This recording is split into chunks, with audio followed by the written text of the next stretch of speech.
বছরের জীবনে মন্দির পাহারা দিতে কোনো হুজুরকে দেখিনি, আমি কোন শিবিরের নেতাকে দেখিনি। কিন্তু ওই 2024-এ আমি দেখেছি যে আমার মুসলমান ভাইরা বৌদ্ধ মন্দির কিভাবে পাহারা দিয়েছে, হিন্দু মন্দির কিভাবে পাহারা দিয়েছে। তারপরও ভারতের মিডিয়া আমাদের বাংলাদেশকে নিয়ে নানা প্রপাগান্ডা ছড়িয়ে বেড়াচ্ছে। বাংলাদেশের দিকে চোখ তুলে তাকাবা, ওই চোখ আমরা উপড়ে ফেলবো। মোদির ইশারায় চলে যাবো ভাই। আমি একজন সংখ্যালঘু, ফ্যাসিস্ট হাসিনার দেওয়া উপজাতি আমি, কিন্তু আমি উপজাতি নয়, আমি বাংলাদেশি। আসসালামু আলাইকুম। সালাম না দিলে আমার বক্তব্য ভালো লাগে না। আমি একটা কথা দিয়ে শুরু করতে চাই। আমার এই বাংলাদেশে যে সংখ্যালঘু নেতারা আছেন, সংখ্যালঘু নেতা, এটা কার নাম জানেন?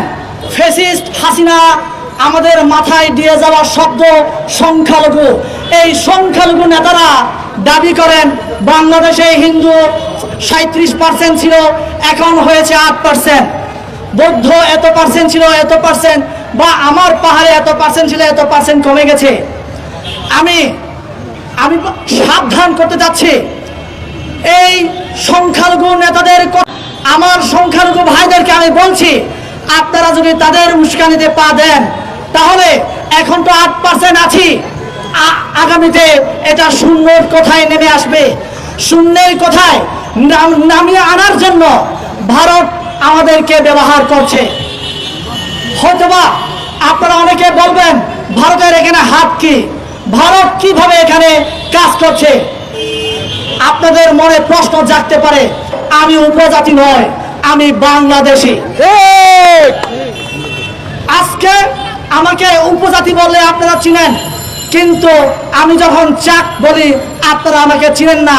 আজকে বাংলাদেশে আমরা 6000 আছি, আগামীতে এই 6000ও বাংলাদেশে থাকবো না যদি এই আমরা সেই মোদির ইশারায়, ইসকনের ইশারায় আমরা যদি তাদের কোন কথা মতো চলি।